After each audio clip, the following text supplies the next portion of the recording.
fuselage of the Piper Tri-Pacer 44-inch kit plane. This is my first try working with Balsa, kit plane, and it kind of turned out fine, even though I couldn't pin the wood to the plan. There I was working on this last table. I was just fitting down the joints there, but couldn't get it to stick. So I was thinking it was going to be bad, but I'm glad it's not that bad. Some parts were off. Unlike here, 51, I forgot to install it while I was building, and it was the last thing I actually put in place before these two stringers here. And that's why I had to cut out that nut there so it would enter. But it's still good, I guess. This part was missing in the kit, and I had to cut it out myself. And the belly 32, because the kit plan said 32 there. It was missing, so I cut it out. And I'm kind of glad it turned out fine. It's looking good, and pretty straight. Okay. I guess this is good. This is a good first try. I'm happy with the result. I just hope everything fits. So I'll be starting.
Hi guys, so it's me Martin.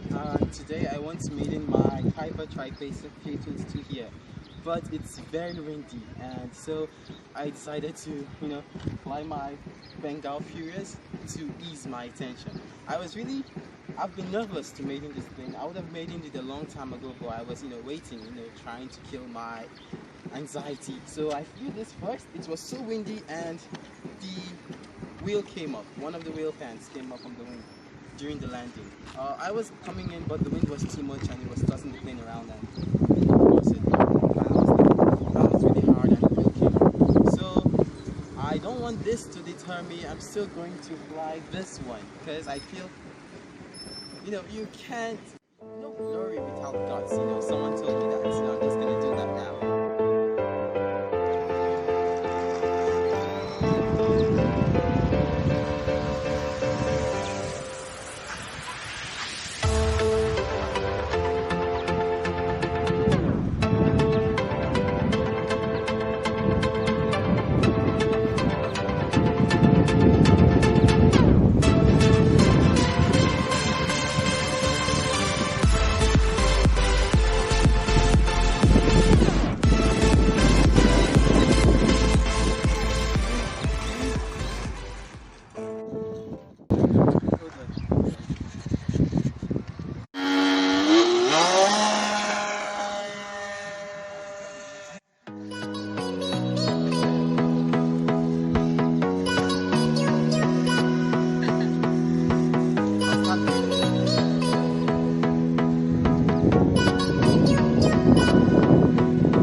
Okay guys, so I flew the airplane, finally, maiden flight, and this happened.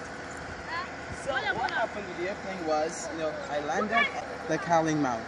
It was so windy, but I think this plane was just stronger. I don't know what happened. The landing was not really good, but I am excited. The maiden went well, no crash, no break. This is Balsa. I was really scared I was going to break either the wing or a part of the fuselage or the tail surfaces, and nothing happened. I'm so happy it went well. So this is not going to be too bad to fix, just a little bit of glue here to hold the cowling back and everything, and maybe to shine up the propellers again. So finally my PA-22 flew, and like I said earlier, no gods, no glory.